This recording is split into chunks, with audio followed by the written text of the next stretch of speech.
So this is December 9th. This is the warmest, I think the warmest day on record. This is a 65 degree day. We don't get many of those in December, so we thought we'd come and get some work done on the farm. The dog there, this area, this squared off area, if you remember, this is where we planted all those seeds. Some of those definitely came up. So I think the next step is to cover everything up, or compost, manure. We need to take some survey stakes and identify where the rows are going to be, and then build up the soil remediation in those areas. Okay. But let's go check out the zero turn. Sounds good. So this is what's left of the autumn olive. We still need to either burn it or chip it. But I'd say he's down. Man, I don't know how we're going to get these stumps out.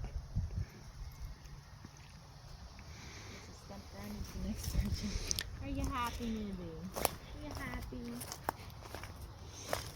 Look at that happy puppy over there. There's our cliff. Gosh, now would be a time to cut out any of the other autumn olive. Look how much easier it is without being fully grown. This is it too, isn't it? I think so. It looks the same.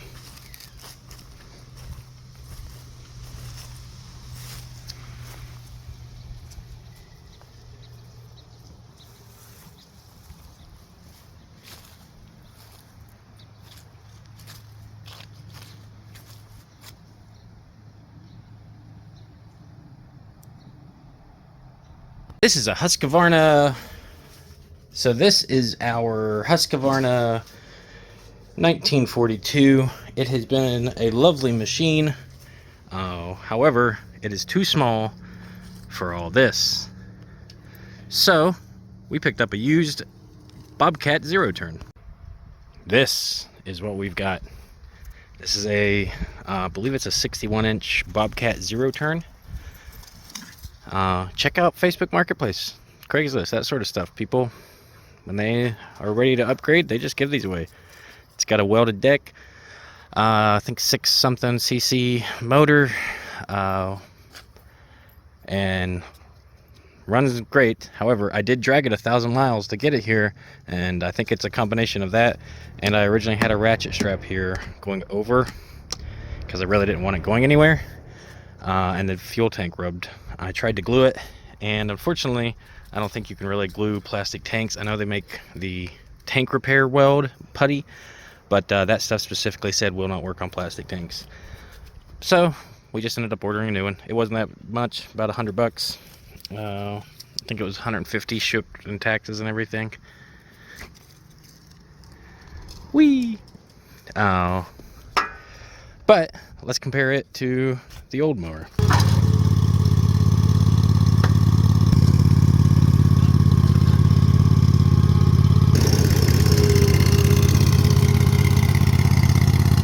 She's a flying.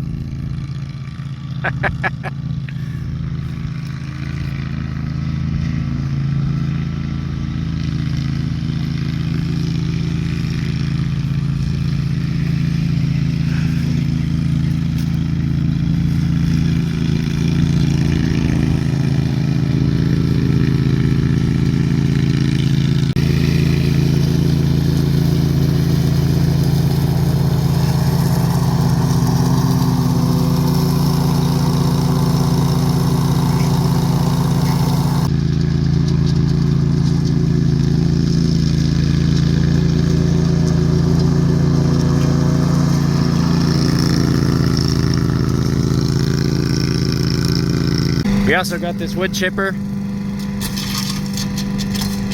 Help clean up the property, make it easier.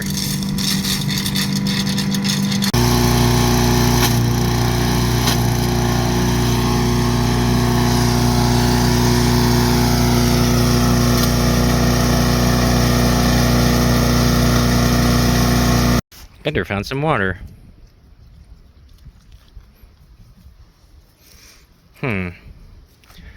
You know, if there's water, there's a chance for a well. we could do like a really shallow well. Since we're unlikely to use this for the next 3 to 4 months, and I'm unlikely to ever use that one. Long story, but I totally got ripped off on this mower. Overpaid for it, was told it was good to go, needed everything, so we gave up and got that Husqvarna. But while we're here, I'm going to do some STABIL in these tanks. I'm actually going to skip this tank because I'm replacing it. I've already got the new one on the way. You can actually see it right now. It's actually dripping way worse than it was. Yeah, so riding around like that just made it worse. Okay, don't patch fuel tanks, at least plastic ones. It never holds. But I'm gonna add STABIL to the 2 other mowers, and once she's done with it, to the wood chipper over there. Just because I don't want to have to deal with anything. So, bottle's pretty cool. You actually can measure it. So let's get some sunlight.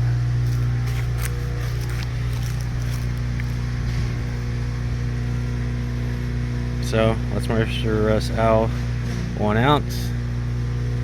There we go. And supposedly that's good for 2.5 gallons. We'll go ahead and put that in the tank.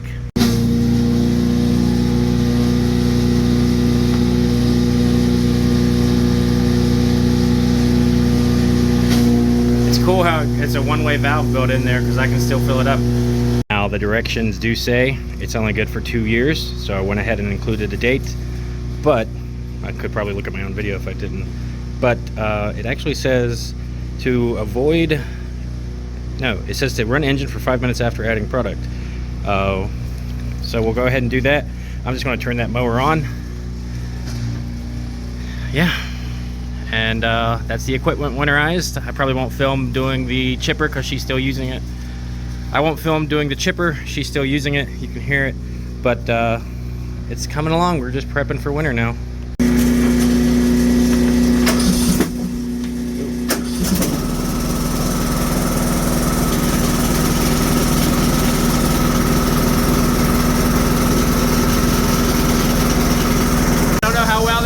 Pick up, but I can't turn this on and walk away because when I stand up, the engine turns off.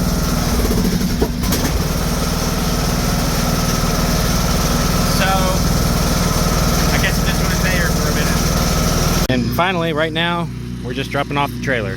I'm going to leave it here for now because most of what we are going to need it for in the next few months is going to be here. As you can see, there's my failed attempt at moving it with soda bottles. They're still there. All this is actually pressure treated. I'm probably going to organize it, but there's also just plain trash in here. So we need to make a couple dump runs. So we're going to leave this here for now. By the way, always make sure to install this pin. A wonderful man on the side of the road helped me after this pin came out. Or actually, let's say the pin wasn't there to begin with. It was a little scary, but thankfully nothing happened. And I believe this somehow knocked itself up on a bump. And always use your safety chains as well. I'll show that video.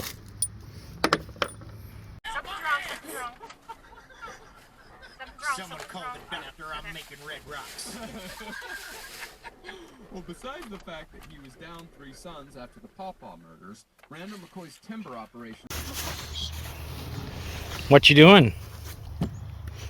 I thought that I was taking a shortcut, and it ended up being a long cut. Being a long cut, because you can't start the wood chipper with stuff in it. I'm sure you could if you were like Mr. Strongman, but I'm not. I'm Vice Principal Strong Woman, but she's more intellectually. I couldn't even pull it, and it was already a heavy flywheel.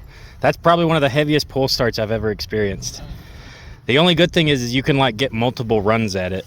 Yeah, like once you get it, like the choke kind of going, then you can turn it up to run, and it's pretty easy to start. I did have to tape this up. I think I'm going to redo it because this is coming up, and it's not ugly. It's not ugly. It is ugly. It is ugly. It is not pretty.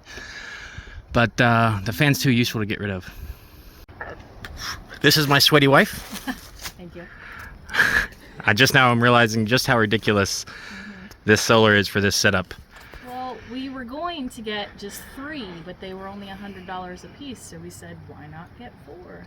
Yeah, they're what, 6 foot by 3 foot, something like that? 1.55. Yeah, approximately. I'm just going by your height and your shoulders. So these are 350 watt, I'd have to look, 350 watt Sun Edison. They were decommissioned solar panels. They were used, and I tested them. They all had 90% or better voltage. So we now have approximately 1,300 watts of permanent solar that we plan to mount up here. It's basically going to be that whole roof. You know, if it wasn't for those trees, we could maybe put some on the other side, but I don't. At this point, we have more solar panels than we have the ability to store it. Yes, so Which we decided is a good place to be. these 3 will max the jack or EcoFlow out. So this one will likely just be for the bathhouse, which is now been moved. Thank you, Ryan's Wrecker, local guy, actually great guy, and he's also a Subaru guy. So that's my review of him. But he helped us move that building, and that's going to be the bathhouse way over there. And of course, the question is going to be, why is the bathroom 300 feet that way? The answer is because the septic tank is right there. Yeah. Yeah. So the follow-up question, why don't we move this building? And the answer to that is there is a radio tower with a concrete base built into it. And I kind of want to keep that tower. That can be, we need a top for it, but that can be pretty useful. That could help us out with a Tesla Starlink or a satellite or anything. So yeah, here's our solar panel. Here's our little cabin. Making progress. Well, I hope you enjoyed this quick video. Just a quick update vlog, whatever, about the farm. I'm looking forward to getting insulation in there with all that solar in there. We might be able to heat even in the winter off that mini split. We were only planning to build it as a 3 season. But maybe it'll end up a 4 season, who knows. And then we've got this moved. Again, thank you, Ryan's Wrecker. We're gonna have water collection, 12-volt pump, and probably one of those, that last solar panel, the one that's off by its side, up on the roof of this building.